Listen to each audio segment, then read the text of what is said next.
Bismillahirrahmanirrahim. Assalamualaikum warahmatullahi wabarakatuh.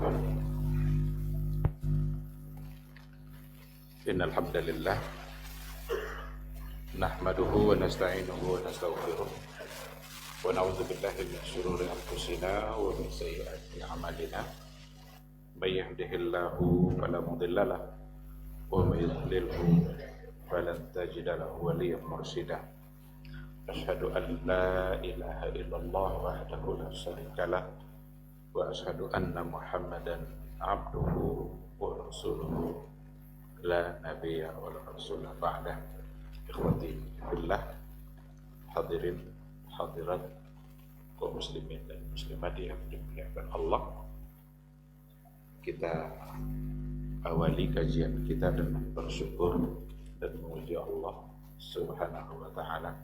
Alhamdulillah, pada malam hari ini kita diberikan kemudahan untuk duduk di majelis ilmu.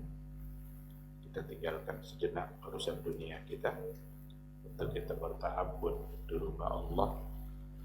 Tidaklah seorang muslim meninggalkan rumahnya lalu dia melangkahkan kakinya ke rumah Allah kecuali dia akan diikutkan oleh para malaikat dengan doa-doanya. Allahumma ighfir lahu warhamhu wa tub alaihi. Langkah pertama menghapus dosa, langkah berikutnya meninggikan derajat dan kemuliaan kita di sisi Allah Azza wa Jalla. Semakin banyak langkah kita ke rumah Allah, maka semakin banyak pula dosa kita yang terhapus, dan semakin tinggi pula derajat dan kemuliaan kita di sisi Allah. Kita berharap mudah-mudahan di masa-masa yang akan datang, selagi umur masih ada, semoga Allah Subhanahu wa taala selalu memberikan kita semangat untuk menuju rumah Allah. Amin ya rabbal alamin. Sebagai umat Nabi Muhammad sallallahu alaihi wasallam, maka pantas pula kita untuk banyak-banyak berselawat, banyak-banyak bersalam untuk Dia yang sangat mencintai kita. Kalau seandainya beliau sangat mencintai kita, maka akan celaka kita kalau kita tidak membalas cinta itu dengan cinta yang sama. Maka salah satu dari cara mencintainya adalah memperbanyak doa-doa baik, doa-doa selamat untuk dia yang pasti selamat. Kita berharap mudah-mudahan kita juga ikut selamat dengan banyak-banyak berselawat kepada beliau. Kita ikut pula mendapatkan keselamatan dan kebahagiaan di hari akhir kelak. Apalagi Rasul sendiri yang mengatakan bahwa di hari mahsyar kelak seseorang akan bersama dengan orang yang dia cintai. Mudah-mudahan di hari itu kita bisa mendapatkan syafaat dari beliau. Amin ya rabbal alamin. Ikhwati fillah, ma'asyiral hadirin wal hadirat, rahimani Allahu wa iyyakum. Kembali malam hari ini kita melanjutkan sejarah perjalanan kehidupan Rasulullah sallallahu alaihi wasallam. Kemarin yang terakhir adalah bagaimana upaya yang terus-menerus yang dilakukan oleh orang-orang kafir Quraisy di dalam menentang Islam dan menentang dakwah Rasulullah sallallahu alaihi wasallam. 4 cara pertama sudah kita sampaikan, di mana beliau merusak pribadi Nabi dengan memberikan tuduhan-tuduhan yang semua tuduhan itu tidak ada yang pantas ditujukan kepada Rasulullah sallallahu alaihi wasallam. Mau dituduh sebagai seorang pembohong, ternyata dia al-amin. Dituduh sebagai orang tukang sihir, mantra-mantranya tidak sama dengan tukang sihir, macam-macam. Dituduh orang gila, dia akalnya sangat sehat. Kenapa seseorang disebut gila? Karena akalnya yang tidak sehat, maka sangat tidak tepat untuk menyebut Nabi sebagai seorang yang gila. Kehabisan akal mereka. Mereka juga berupaya untuk merusak citra syariat Islam yang dibawa. Bahwa apa yang dibawa oleh Nabi itu memporak-porandakan kota Mekah, menghancurkan masyarakat, menghancurkan atau memecah belah masyarakat Mekah yang awalnya aman-aman saja, tapi ketika syariat itu dibawa, maka mereka berpecah belah, bahkan antara suami dan istri. Tapi ternyata mereka sendiri tidak bisa melawan fitrah mereka ketika yang didengar dari Nabi bukanlah sesuatu yang memecah belah, tapi justru adalah sesuatu yang mengagumkan. Gak berhasil juga, maka pindah mereka kepada cara berikutnya, menyiksa, menyakiti, intimidasi, teror kepada Nabi Sallallahu Alaihi Wasallam. Tapi Nabi dengan begitu sabar dalam menghadapi semua bentuk cobaan-cobaan yang dilakukan oleh orang-orang Quraisy. Sampai ketika diletakkan pun kotoran di pundaknya saat sujud, Nabi hanya diam. Sampai pada akhirnya datanglah Fatimah untuk mengangkat kotoran yang ada di pundak Rasulullah Sallallahu Alaihi Wasallam. Sampai Abu Bakar mengatakan, "Ataqtuluna rajulan yaqulu Rabbi Allah." Apakah kalian ingin membunuh seseorang yang hanya karena dia mengatakan Rabbku adalah Allah? Seseorang yang dimaksud oleh Abu Bakar dalam ungkapannya adalah Rasulullah Sallallahu Alaihi Wasallam. Ketika itu mereka lakukan kepada Nabi, yang masuk Islam semakin banyak, tidak berkurang. Yang menerima ajaran Nabi justru semakin banyak, hari demi hari, tidak bisa dibendung. Maka mereka ambil langkah yang berikutnya, mereka siksa pula sahabat-sahabat yang masuk Islam. Oleh karena itu, sahabat-sahabat yang masuk Islam di awal memang rata-rata mereka mengalami tindakan-tindakan yang menyakitkan. Mereka disiksa, mereka diperlakukan dengan cara yang sangat tidak manusiawi, dengan satu tujuan, agar mereka bisa kembali kepada kekufuran. Tapi tidak ada di antara mereka yang kembali kepada kekufuran. Ternyata memang ketika iman sudah tertanam di hati, maka seberat apapun cobaan dalam hidup itu bagi mereka sangatlah ringan. Ini yang harus kita ambil pelajarannya dari mereka. Seberat apapun ujian hidup, tapi jika iman ada di hati, maka itu hanyalah persoalan waktu. Sebentar dia akan selesai. Hanya hitungan waktu, nanti akan hilang dari kehidupan mereka. Dan ternyata betul, mereka yang di awal-awal masuk Islam itu bukanlah orang-orang sembarangan. Tidak mudah untuk menerima Islam di awal. Maka berbeda kedudukan orang-orang yang Islam di awal. Beda itu. Yang Islam di awal as-sabiqunal awwalun. Nanti beda kedudukan mereka dengan orang-orang yang Islam setelah hijrah.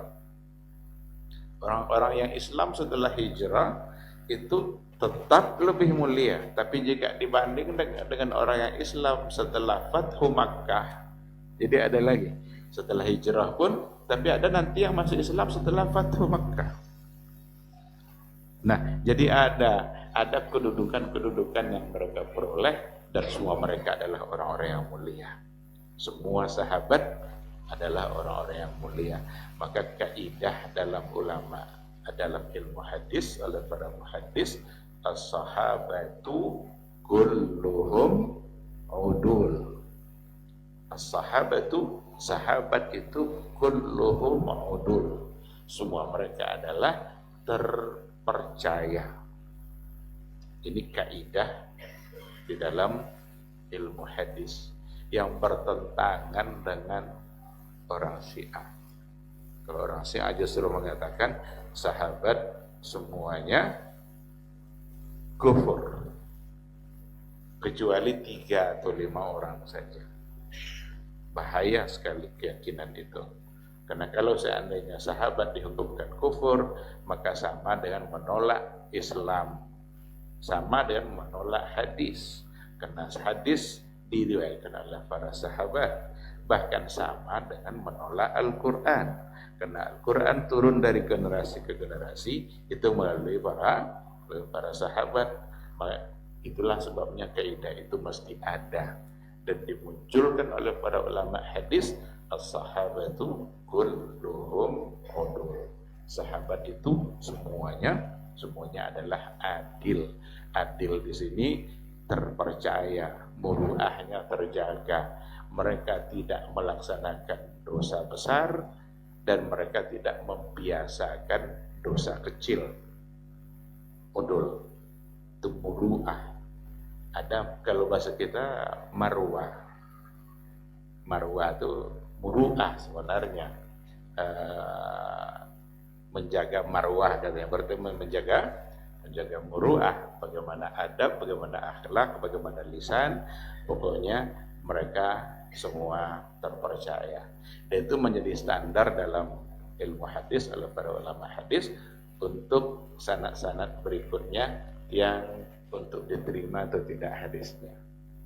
Kalau ada yang cacat muruahnya, berarti hadisnya tidak diterima. Dan cacat di sini dengan standar yang paling bawah. Bagi awak biasa-biasa, tapi bagi mereka itu sudah bermasalah. Apa contoh? Kalau ada seseorang memanggil kucing, imbau kucing deh, pus ini, datang kucing dekat tangan, pasal tidak ada makanan dah. Itu tidak temu hadis sudah tidur. Kenapa demikian? Karena dia telah berbohong pada kucing. Ketika dia berbohong pada hewan, maka akan mudah baginya berbohong pada manusia. Itu kan tingkat yang bagi kita biasa-biasa aja. Beberapa kali orang ambil kucing macam itu. Karena jangan tahu je kucing ni. Ini tidak ada makanan. Itulah tidak ada riwayat konten mosang je. Kalau lah hidup masa itu tidak temu riwayat. Ada lagi orang yang ditolak riwayatnya karena usil kepada anak kecil. Ada orang itu soalnya nak kenek ya. Sebelum menangi pagi ada lompai. Atau tidak temu riwayat sudah tulis. Itu seperti itulah mereka. Ada contoh-contoh dalam buku-buku hadis itu ketika bicara al-jarh wa ta'dil, ada di antara mereka dulu yang asal pergi ke Mas Haji di bos-bosan adilatan tengah sabda. Mulai hari itu riwayatnya tidak temu sudah tidak. Dia mau mencari orang saja. Maka dijadikan standar untuk generasi berikutnya. Tapi untuk sahabat dihukumkan kulluhum udul. Semua mereka adalah orang yang terpercaya. Maka betapa besarnya dosa Syiah ketika mereka mengatakan sahabat setelah Rasul wafat justru mereka murtad.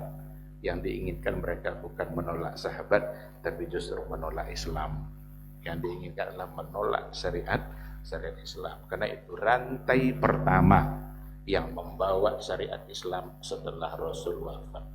Andaikan sahabat itu tidak udul, berarti yang dibawa, yang disampaikan kepada generasi berikutnya itu semua pantas untuk diragukan. Dan tidak mungkin, sangat tidak mungkin, karena Allah sendiri yang menjaga syariat Islam. Ikhwati fillah, ma'asyiral hadirin wal hadirat, rahimani Allahu wa iyyakum. Beberapa contoh sahabat dulu juga sudah kita sampaikan.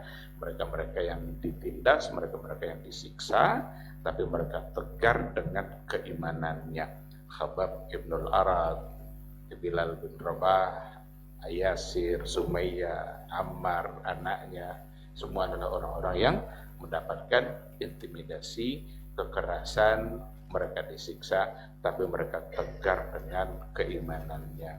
Ibnu Mas'ud termasuk juga yang di awal masuk Islam. Dia mencoba untuk memperdengarkan Al-Quran di samping Ka'bah. Ketika bacaan itu didengar oleh orang-orang Quraisy, disebabkan oleh bacaan itu Ibnu Mas'ud disiksa. Maka Ibnu Mas'ud lah orang yang pertama disiksa dikarenakan dia membaca Al-Quranul Karim. Karena dia sudah punya izzah, merasa sudah punya jati diri sebagai seorang muslim. Ini adalah Masjidil Haram yang tidak mungkin hanya menjadi dikuasai oleh orang-orang jahiliyah, tapi sesungguhnya dalam masjid justru adalah milik umat Islam. Maka dia mencoba untuk membacanya di samping Ka'bah. Tapi itu pula yang menyebabkan dia disiksa oleh orang-orang jahiliyah. Namun apa yang dia hadapi itu hal yang kecil bagi mereka, karena nikmatnya iman itu sudah mereka rasakan. Jadi kalau nikmat iman sudah dirasakan, yang lain akan menjadi terasa ringan. Jadi jangan sampai hanya perkara-perkara kecil, urusan-urusan dunia atau hal-hal yang untuk kepentingan dunia kita, jabatan kah, harta kah, kadang-kadang iman bisa goyang. Isu kan bisa taubat ini, ambil olah kedalunya kan. Siapa tahu nanti umurnya tidak panjang. Jadi kita tidak boleh berpikir seperti itu. Nanti kan bisa bertaubat. Ada perkara-perkara yang menguntungkan dunia diambil, padahal bertentangan dengan agama, bertentangan dengan iman. Tapi karena selama ini yang diharapkan tidak pernah dapat, pas dapat gini, kadang-kadang lupa dengan iman, lupa dengan akidah.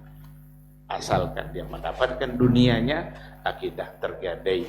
Sahabat jauh dari itu semua. Tidak ada artinya bagi mereka dunia, asalkan mereka tetap menjadi orang yang mukmin, beriman kepada Allah Subhanahu wa ta'ala. Saking kuatnya siksaan-siksaan yang mereka rasakan, tapi ada satu pertanyaan, kenapa di awal-awal berperang itu tidak diizinkan oleh Allah? Kan seharusnya kan mereka bisa memerangi. Orang dulu semangat berperangnya kuat. Gara-gara masalah sepele bisa berperang itu 40 tahun coba. Masalahnya sepele. Sahabat-sahabat yang masuk Islam, sebelum masuk Islam, semangat perangnya juga tinggi. Tetapi tidak ada izin sama sekali untuk melawan. Tidak dibolehkan. Bahkan ada satu riwayat di sini dikatakan dari Imam Nasai, Imam Al-Baihaqi dan juga Imam Al-Hakim, Abdurrahman ibn Auf dan sahabat-sahabatnya datang menemui Nabi. Karena menengok ini sudah banyak yang disiksa. Mereka ingin mencoba untuk melawan. Seolah-olah kita ini hina. Padahal kita punya izzah, kita punya Islam, punya iman. Apa kata mereka kepada Rasul? Faqalu, ya Nabi Allah, wahai Nabi Allah, kunna fi izzatin wa nahnu musyrikun. Dulu waktu kami musyrik, nampaknya kami punya izzah. Falamma amanna sirna adillah. Setelah kami beriman kepada Allah, kami menjadi orang yang hina. Hina dengan dalam artian mereka disiksa tapi tidak boleh melawan. Kata-kata itu menggambarkan, ya Rasulullah izinkan kami melawan, itulah kira-kira. Kenapa kita terima kehinaan seperti ini?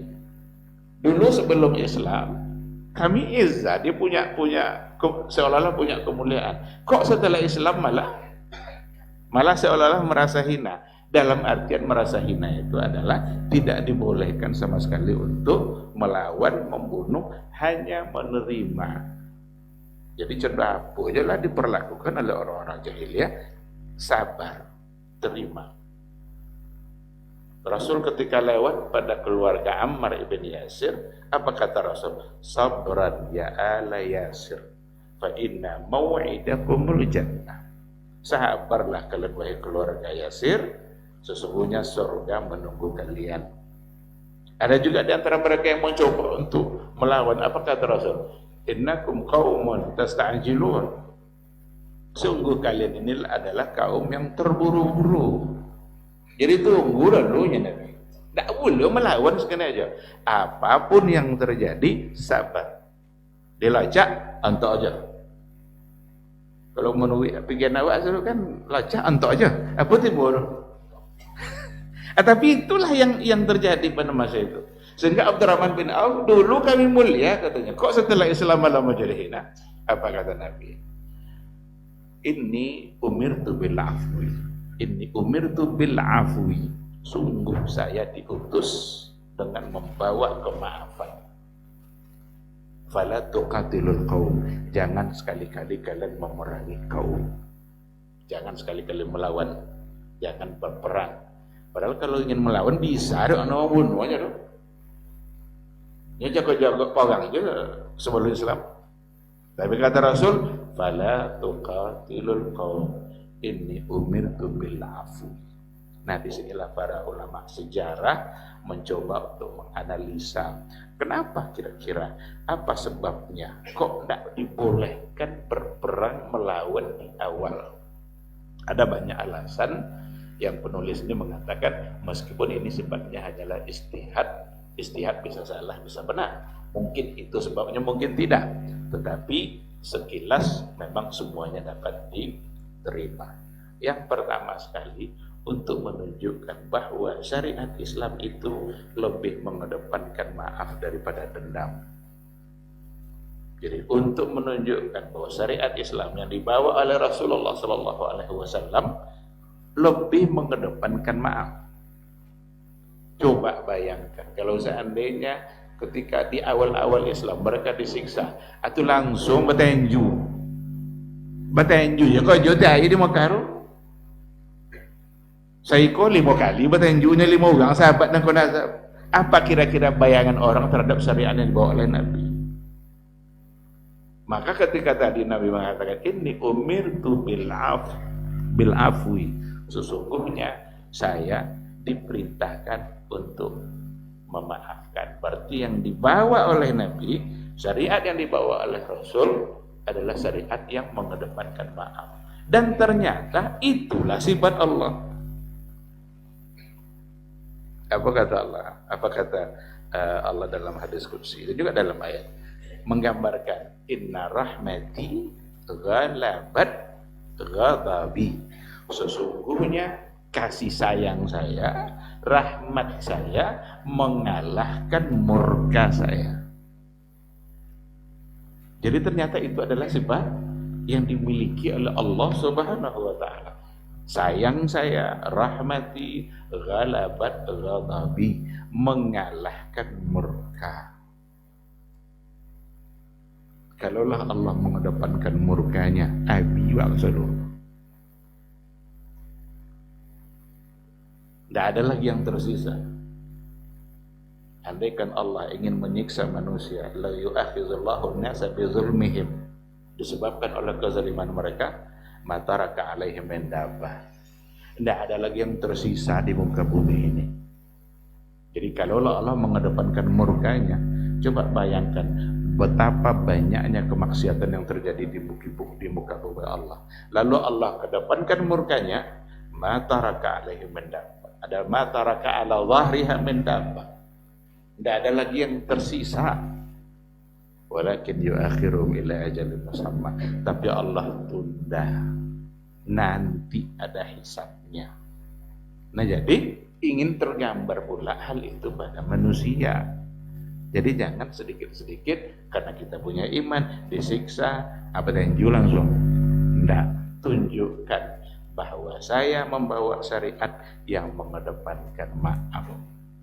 Sehingga di awal-awal Islam belum dibolehkan sama sekali untuk melawan, untuk memerangi lawan, meskipun sebenarnya mereka bisa untuk melakukannya. Ada juga di antaranya dikatakan karena memang jumlah mereka masih sedikit. Biasanya kalau masih sedikit itu tentu diatur strategi. Kita harus tahu diri bahwa jumlah kita masih sedikit sehingga belum ada peluang kesempatan untuk berperang. Nanti di Madinah barulah Allah Subhanahu wa taala mengizinkan untuk melawan. Nanti setelah hijrah itu pun tidak pula langsung pada tahun pertama, tetapi ada pada tahun yang kedua. Kemudian di antara alasan juga ya periode Makkah itu periode yang memang periode tarbiyah. Tarbiyah itu mendidik dalam segala hal, mendidik iman, mendidik kesabaran. Di periode awal didikan tentu lebih dulu. Di awal-awal periode pendidikan tarbiyah tentu bukan langsung untuk menyerang. Walaupun pada akhirnya nanti dibolehkan, tapi pada awalnya maka tidak diizinkan. Ketika mereka mendapatkan jawaban itu dari Nabi, yang namanya para sahabat, ketika mereka mendapatkan petunjuk dan jawaban dari Nabi, mereka pasti akan tunduk. Tidak mungkin mereka bersikeras untuk menentang Rasul, karena apa yang menjadi keputusan Nabi pastilah itu yang terbaik. Ketika ada yang mencoba untuk menentang, pasti akan ada sahabat lain yang mengingatkan, sebagaimana yang terjadi pada masa perang Sulhul Hudaybiyah, perdamaian Hudaybiyah itu terjadi sebelum Fathu Makkah. Rasul mengambil satu kebijakan yang menurut Umar Ibn Al-Khattab adalah kebijakan yang sangat merugikan. Agaklah yang masuk Islam mesti, orang Mekah yang masuk Islam mesti kembali kepada kekufuran. Tapi sebaliknya tidak berlaku. Tidak boleh mereka untuk melaksanakan umrah kecuali tahun depan. Kalaupun boleh hanya 3 hari. Orang-orang yang ke Madinah, yang apa namanya itu, orang-orang Mekah yang kalau seandainya ada kisah Abu Jandal itu, mereka tidak boleh, orang-orang Madinah yang apa bunyinya itu, pokoknya tidak boleh mereka kembali ke Madinah. Orang Mekah yang masuk Islam tidak boleh ke Madinah, mesti balik ke Mekah. Umar mendengarkan isi itu, manggil enggak langsung namanya Umar kan. Umar kalau ada salah ya Rasulullah izinkan saya untuk memenggal leher dia, katanya. Itu ya ketuanya kan Nabi. Yang sekarang ternyata isinya seperti itu. Datang dia menemui Abu Bakar. Ya Abu Bakar, enggak nampak isi lu ni. Kau menghina wa isi lu ni. Apa kata Abu Bakar? Antoklah nyanyi Rasul lu ni. Antok jalannya. Yang memutuskan adalah Nabi. Kalau Nabi yang memutuskan berarti berdasarkan kepada wahyu. Inilah terjadi pada Abdurrahman bin Auf ketika dia mengatakan ingin mencoba untuk menentang, melawan, tapi Nabi mengatakan inni umirtu bil afwi. Saya diperintahkan untuk memaafkan. Fala tuqatilul qaum. Jangan sekali-kali kalian memerangi mereka. Ma'asal hadirin wal hadirat rahimanallahu wa iyyakum. Beberapa langkah sudah dilakukan tapi tidak berhasil. Ada langkah yang lebih lunak yang dilakukan oleh petinggi-petinggi Quraisy. Itu adalah al-mufawadat. Mufawadat itu artinya adalah mencoba untuk kompromi dengan Nabi, memberikan tawaran-tawaran yang menggiurkan supaya Nabi meninggalkan dakwahnya. Maka berkumpullah orang-orang musyrikun itu untuk menunjuk siapa yang akan tepat untuk menyampaikan itu kepada Nabi. Maka mereka pilihlah seseorang yang paling terkenal jago dalam berdiplomasi, yaitu adalah Abul Walid atau Utsbah ibnu Rabi'ah. Dia yang dipilih oleh petinggi-petinggi Quraisy untuk menyampaikan tawaran-tawaran tadi. asalkan Nabi siap untuk menerima atau meninggalkan dakwah Islamnya. Masuk waktu kita, mungkin baiknya kita jawab dulu suara azan, soalnya kita sambung.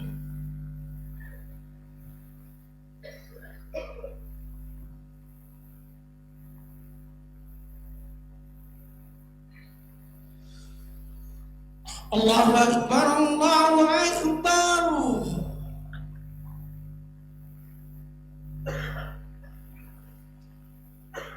Allahu Akbar, Allahu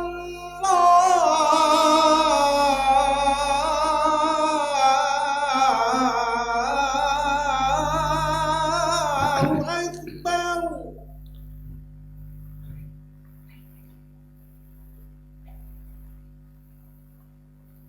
Asyhadu an la ilaha illallah.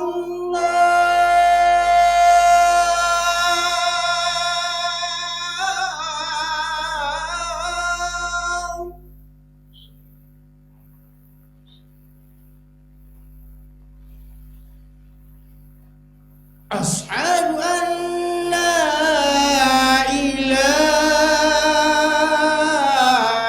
illallah.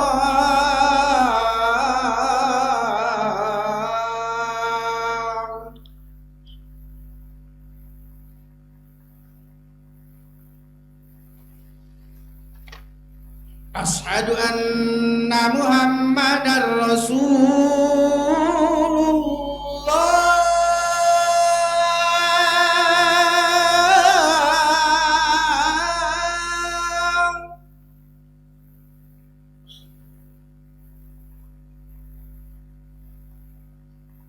Asyhadu anna Muhammadar Rasulullah.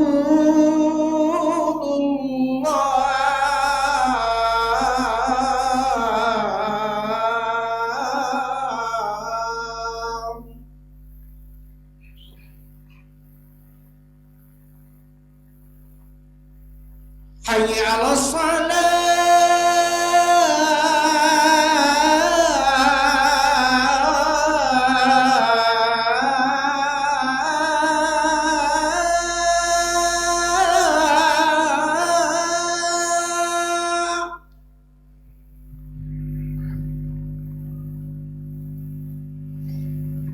Hayya 'alas salah.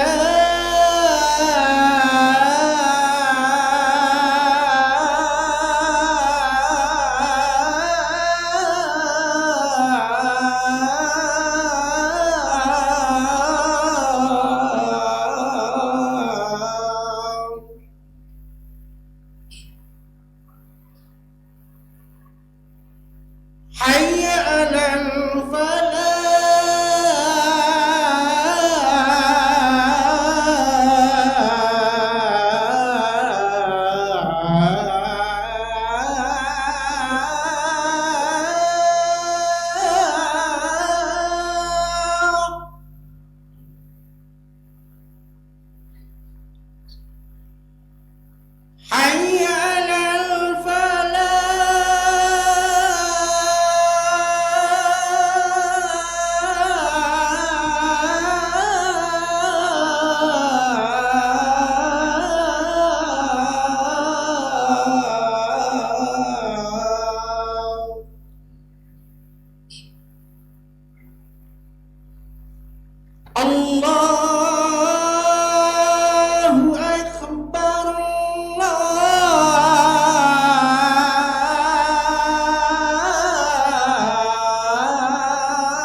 Bismillahirrahmanirrahim. Alhamdulillah wassalatu wassalamu ala Rasulillah wa ala alihi wa sahbihi wa mawala. Ikhwati billah, ma'asyiral hadirin wal hadirat rahimani Allahu wa iyyakum.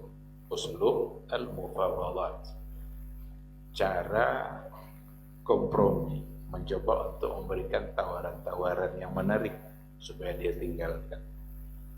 Maka ditunjuklah Utsbah ibn Rabi'ah untuk menghadapi Nabi dalam persoalan ini. Sesampainya ketika Abu Walid Utbah ibn Rabi'ah berjumpa dengan Nabi, pertanyaan pertama yang diajukannya, ya Muhammad, a'anta khairun am Abdul Muttalib? Mana yang lebih baik, engkaukah atau Abdul Muttalib? Eko membuka perasaan tibu kan, mana elok wang atau datuk wang ini? Kau kan tentu mana elok wang atau ya wangnya? Kan bawa perasaan. Anta khairun am Abdul Muttalib? Apakah engkau yang lebih baik atau Abdul Muttalib? Tapi Nabi tidak jawab. Masa kata Rasulullah Sallallahu Alaihi Wasallam. Lalu kata Utsbah, jika engkau katakan bahwa mereka lebih baik, sesungguhnya mereka adalah penyembah-penyembah berhala yang telah engkau hina itu. Kalau kamu katakan kakekmu lebih baik, padahal mereka adalah penyembah berhala yang engkau telah menghinakannya. Tapi jika engkau mengira bahwa engkau lebih baik, fatakallam, berbicaralah hatta nasma'a qaulak, supaya kami dengarkan pula kata-kata.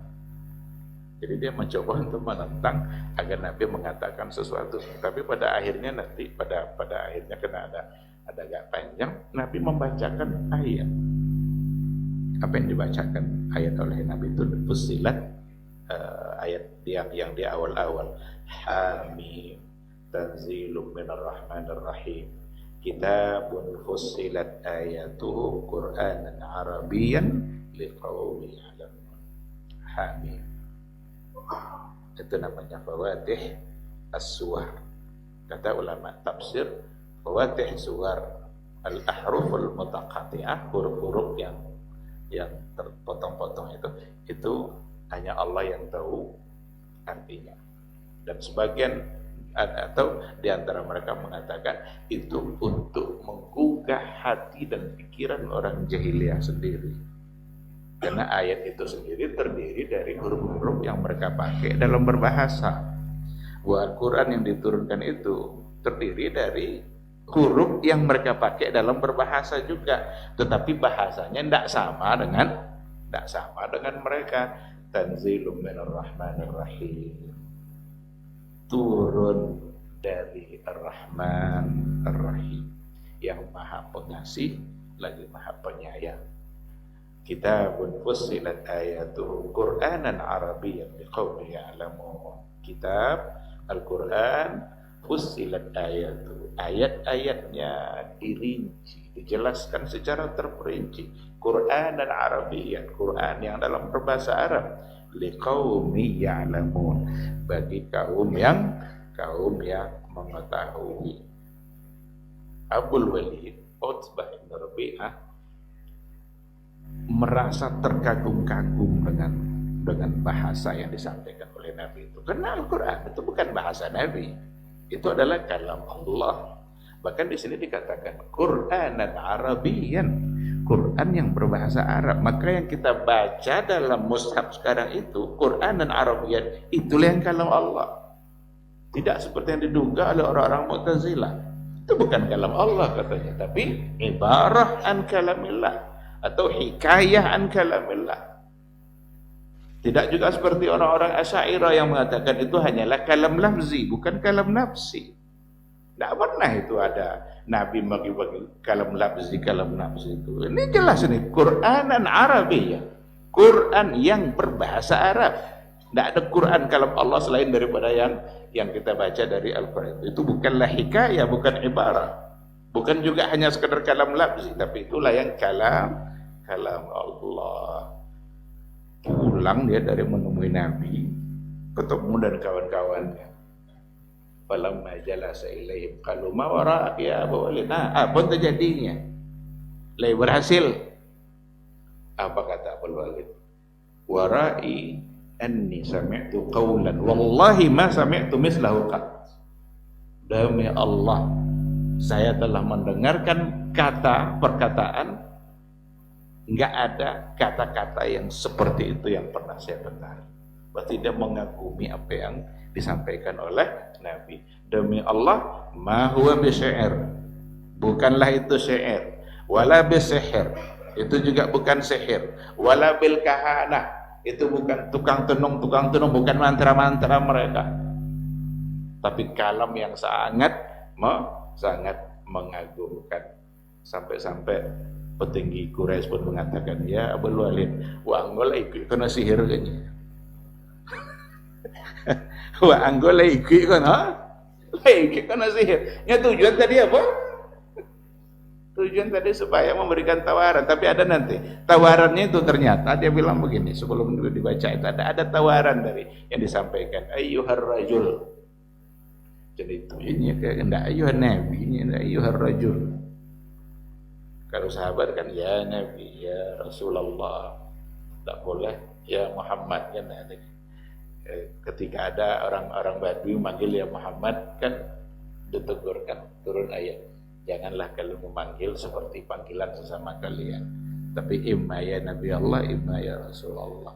Nah, tawarannya Abul Walid menawarkan begini. In kana bikal hajah jama'na laka min amwalina hatta takuna agna syai'ir rajulan. Andaikan engkau mau menjadi orang yang paling kaya, akan kami kumpulkan harta-harta, lalu kamu akan menjadi orang terkaya di Mekah ini, jika kamu mau. Wa in kana innama bikal ba'a, tapi kalau yang kamu butuhkan adalah istri, fakhtar ayya nisa'i Quraisy, pilihlah perempuan-perempuan Quraisy yang kamu inginkan. Falnuzawwijka 10, kami nikahkan engkau dengan 10 wanita. Itu langsung sekali waktu. 10 kan 10 arti kan. Nah, jadi kami pilih lah mano yang nio. Maka akan kami nikahkan dengan perempuan-perempuan Quraisy itu 10 sekaligus. Ketika itulah Nabi selesai dia menawarkan tadi, apa kata Rasul? Hal farakta ala selesainya alanya. Ketika itulah dia membacakan ayat yang tadi itu dalam surat Fussilat, tanzilum minar rahmanir rahim.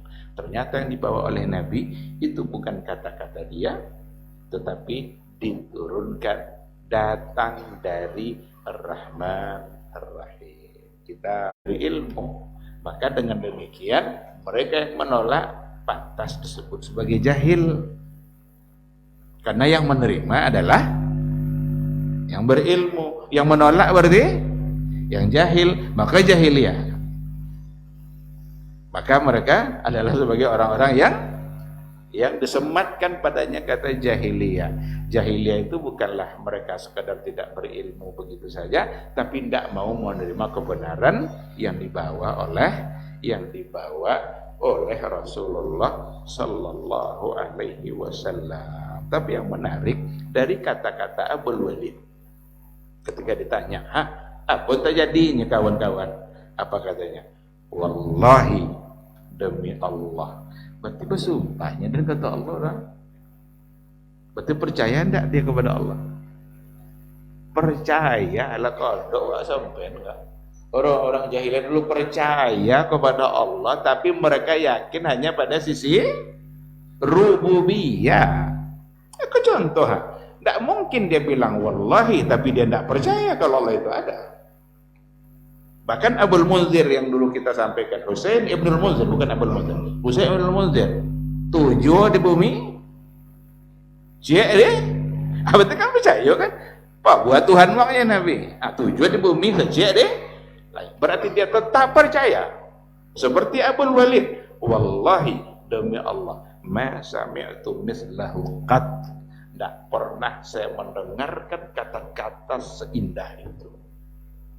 Sampai-sampai pada akhirnya dia pun Kata kawan-kawannya, wah Angola kena sihir. Wah Anggolai kena sihir ini. Berarti dia tidak berhasil untuk berkompromi dengan Nabi, menawar-nawarkan sesuatu yang menarik. Di sini diambil pelajaran yang luar biasa, ada sangat banyak sekali. Tapi yang penting adalah inilah yang akan banyak mempengaruhi iman. Yang ditawarkan oleh Utsbah tadi, itulah akan banyak merusak iman kita. Pertama harta, dua wanita, tidak ada tahta juga ya. Nah ini ketika ditawarkan harta, ternyata memang khuturatul mali wal jahi wan nisa'i ala du'at. Lalu sampai sekarang bahayanya harta, kedudukan dan perempuan ala du'at bagi para dai. Kenapa disebut dai di sini? Pertama, Nabi posisinya, fungsinya sebagai pendakwa menyampaikan Islam. Tetapi berlaku hari ini karena dai itu dia menyampaikan kebenaran. Kalau seandainya sudah berhasil dirayu dengan hal-hal yang menarik tadi, tentu yang halal bisa jadi haram. Yang haram bisa jadi halal. Saya pernah bertemu dengan, ini sebagai kode etik, tidak usah disebut orang, tidak usah disebut wilayah. Itu seorang yang dia memimpin di majelis ulama di satu wilayah,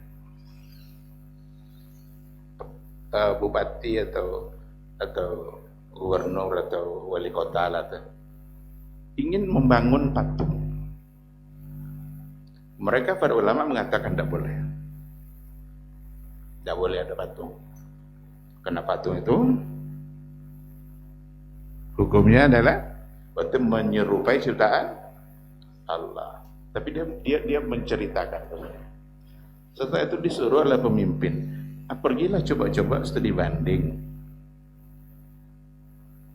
Ketika ingin berangkat studi banding, tentu bawa segala macam lah.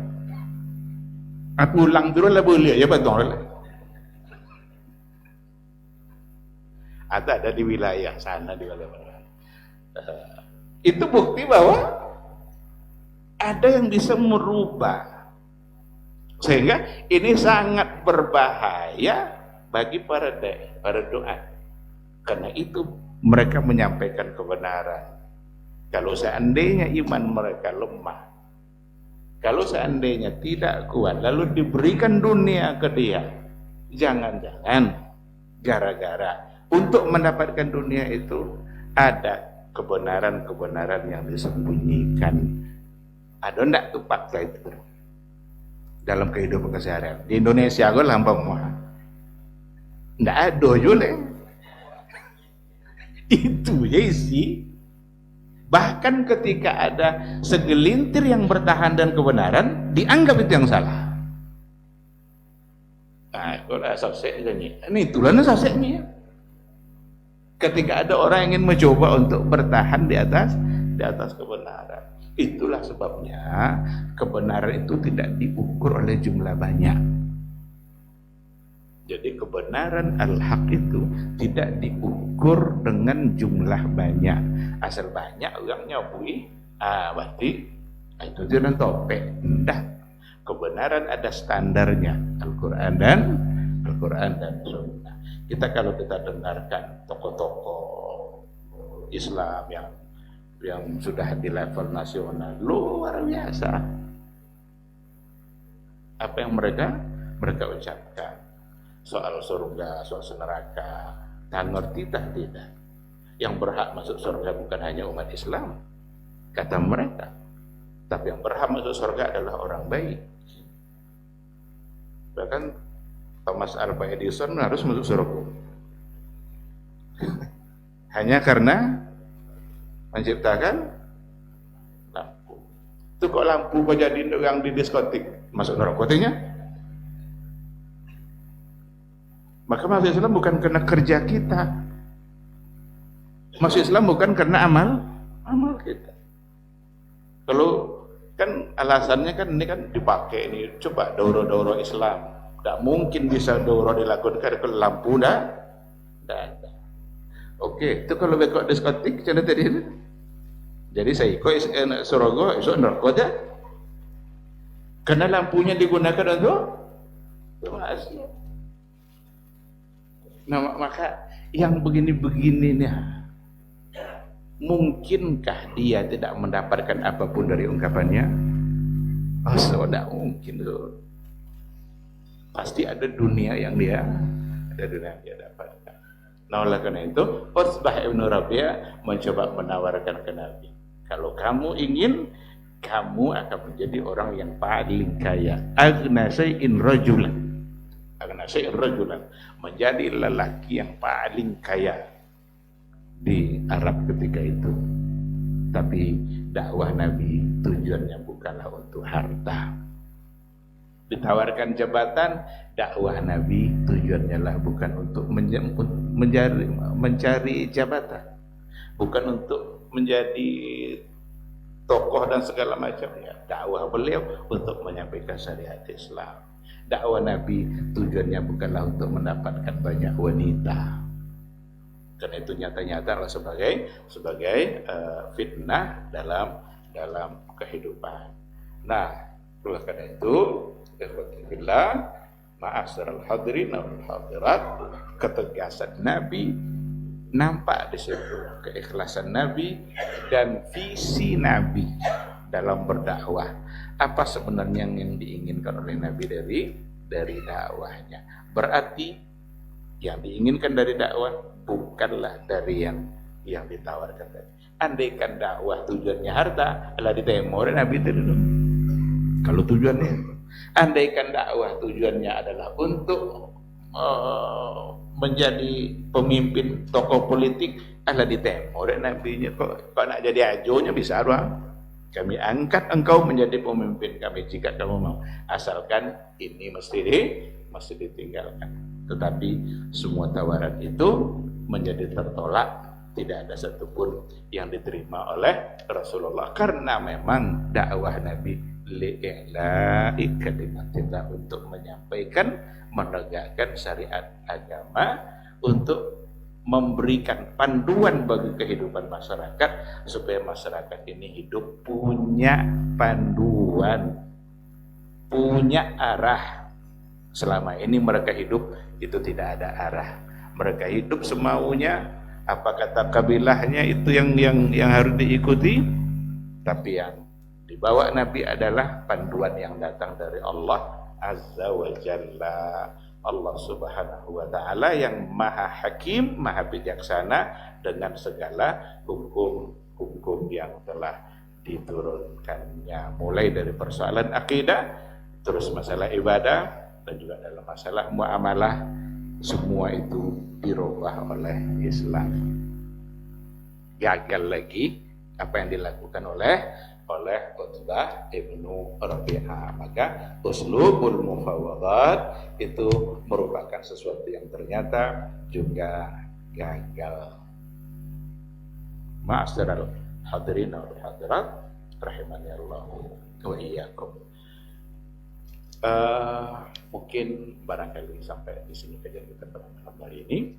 Semoga bermanfaat dan semoga kita semakin paham dengan sejarah Nabi kita, sehingga kita semakin mencintainya. Dan yang lebih penting dari itu semua, kita mesti mentauladaninya dalam kehidupan keseharian. Siapapun kita, mesti kita berupaya untuk mentauladaninya. Terima kasih. Mohon maaf. Subhanakallahumma bihamdika, asyhadu an la ilaha illa anta, astaghfiruka wa atubu ilaik. Wassalamualaikum warahmatullahi wabarakatuh. Baba TV Sunnah, belajar